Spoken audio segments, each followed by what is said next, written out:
Anggota DPRD Banjarmasin dalam setiap kunjungan ke daerah lain tentunya tidak hanya melakukan pembahasan raperda atau lainnya, namun ingin mengetahui pula tata cara dan mekanisme di daerah lain. Sebagai anggota baru di legislatif tentunya harus lebih banyak belajar terkait tata cara dan mekanisme rapat program pembahasan bersama SKPD dengan komisi, supaya nantinya memudahkan dalam melakukan pekerjaan.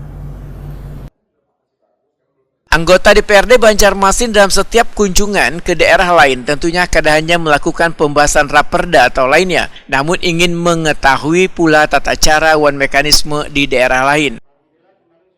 Ketua Komisi 3 DPRD Banjarmasin Muhammad Ridho Akbar, Wahitakuni Prima TV memedahkan, sebagai anggota baru di legislatif tentunya harus lebih banyak belajar terkait tata cara dan mekanisme rapat program pembahasan bersama SKPD dengan komisi, supaya nantinya memudahkan dalam melakukan pekerjaan. Kita di sana melihat mekanisme bagaimana cara komisi ini bekerja dengan SKPD terkait. Jadi contohnya dengan cara penganggaran.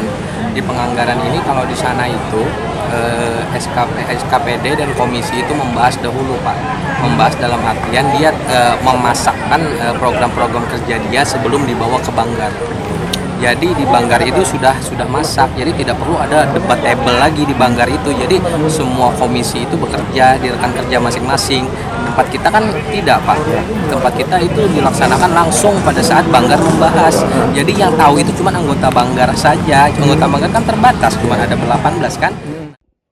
Politisi Partai Golkar ini pun menyatakan, selawas ini mereka yang berada di komisi kada banyak mengetahui program yang akan dilaksanakan oleh rekan kerja atau SKPD yang sesuai dengan tupoksi masing-masing, karena pembahasannya melalui Badan Anggaran bersama TAPD Banjarmasin.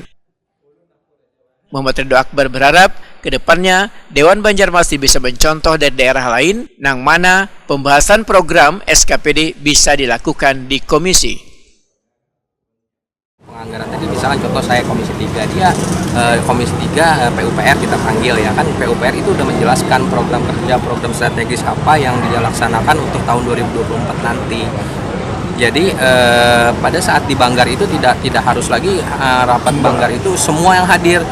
SKPD hadir, yang harus hadir itu TP4D ya kan, terus Sekda, kepala dinas terkait, dan anggota tidak usah yang banyak-banyak yang terlalu kayak gini. Jadi untuk menghemat ekspektasi waktu kita pembahasan itu sih, Pak. Kemungkinan bisa diterapkan di DPRD Banjarmasin. Makanya gitu kita mempelajari dan kita usulkan, kita laporkan kepada pimpinan hasil itu, mudah-mudahan itu bisa kita laksanakan untuk pembahasan nantinya.